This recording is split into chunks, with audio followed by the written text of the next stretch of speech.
Hi friends, my name is Miss Celeste. I'm a library assistant here at Mahon Library. For today's video, we're back at it again with our perfect pairings. This week, our perfect pairing is cheese balls and historical fiction. And I know I say this every time, but just hear me out. The reason why the two go hand in hand is because cheese balls have a fascinating history, which my coworker will go over in the next video along with a cheese ball recipe. And besides, when you're at home, relax with a good book, why not relax with a good book and some cheese? I do that every night. And so, with that in mind, I have a selection of books in front of me. There are 5 books that I wanted to hit on, and all the books range from middle grade, early or late elementary school chapter books, to YA or young adult, all the way to adult fiction. And I wanted to highlight these books in particular because sometimes people think historical fiction is boring or sad, but actually historical fiction can combine so many great other genres and other pieces.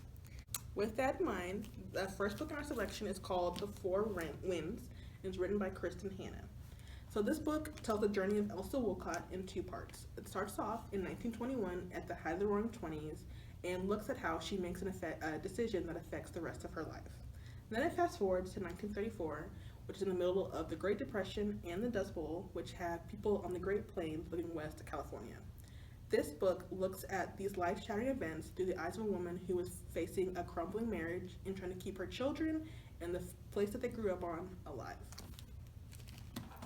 The next book I want to talk about is called Behind the Scenes. It's written by Jen Toronto. And we have a lot of books by Jen Toronto in our collection, and she does an awesome job of combining several different aspects or genres into historical fiction. So her books are known for having historical fiction, inspirational fiction or Christian fiction, romance, and humor.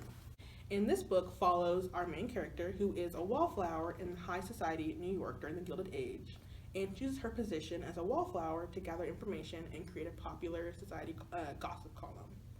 It's through this side job that she hears of a threat to a new and up-and-coming department store owner who happens to be devastatingly handsome. And the two grudgingly work together, and there's a lot of comedy and maybe some romance that are mixed in with it. For our YA lovers, we have the book My Lady Jane. This book is written by 3 YA authors, Cynthia Han, Brody Ashton, and Jodi Meadows. It tells the story of Lady Jane Grey, but with a twist. So, it does an awesome job of combining historical fiction with science fiction, and the end result will have you laughing your head off. Please don't click off.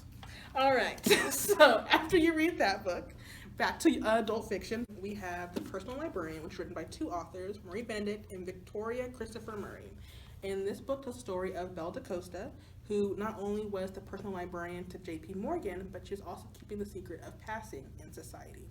And the authors do an awesome job of telling the story of Belle DaCosta, who was a real person, though they do fictionalize some events, with also looking at and exploring the art and literature world of that time period.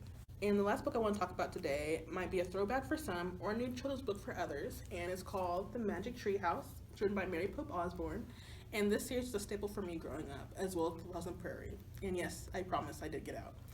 But Magic Tree House is a great series for kids to get them into historical fiction because it has a nice twist of fantasy to it.